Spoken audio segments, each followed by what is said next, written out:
તો અમદાવાદમાં real estate ક્ષેત્રે એક મોટી નાણાકીય છેતરપિંડીનો મામલો સામે આવ્યો। શહેરની જાણીતી કુંજ ઇન્ફ્રા ડેવલપમેન્ટ પ્રાઇવેટ લિમિટેડ અને અરહમ ડેવલપર્સના માલિકો તેમજ અન્ય ડેવલપર સહિત કુલ 8 વ્યક્તિઓ વિરુદ્ધ કરોડોની છેતરપિંડી અને વિશ્વાસઘાતની ફરિયાદ નોંધાઈ છે। આ કેસમાં અરજદારની કુલ 16 ઓફિસ બારોબાર વેચી દેવાનો આરોપ છે, જેની બજાર કિંમત આશરે 7 કરોડ 50 લાખ આંકવામાં આવી।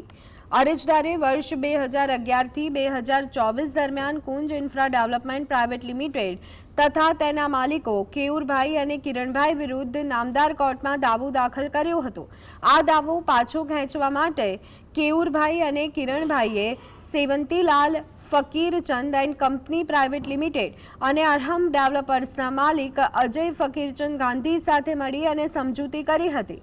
સમજૂતી કરાર મુજબ અરજદારને કુંજ ગ્રાન્ડ મોલની કુલ 16 ઓફિસો આપવાની બાંહેધરી આપવામાં આવી હતી। આરોપીઓ દ્વારા શરૂઆતથી જ અરજદારનો દાવો પરત ખેંચાવી અને આર્થિક લાભ મેળવવાનો ઈરાદો હતો અને તે હેતુથી છેતરપિંડી કરવા માટે કાવતરું રચી વિશ્વાસઘાત કર્યો હોવાનો આરોપ અરજદારે મૂક્યો છે। પોલીસે આ સમગ્ર મામલે ફરિયાદ નોંધી કાયદેસરની કાર્યવાહી હાથ ધરી છે।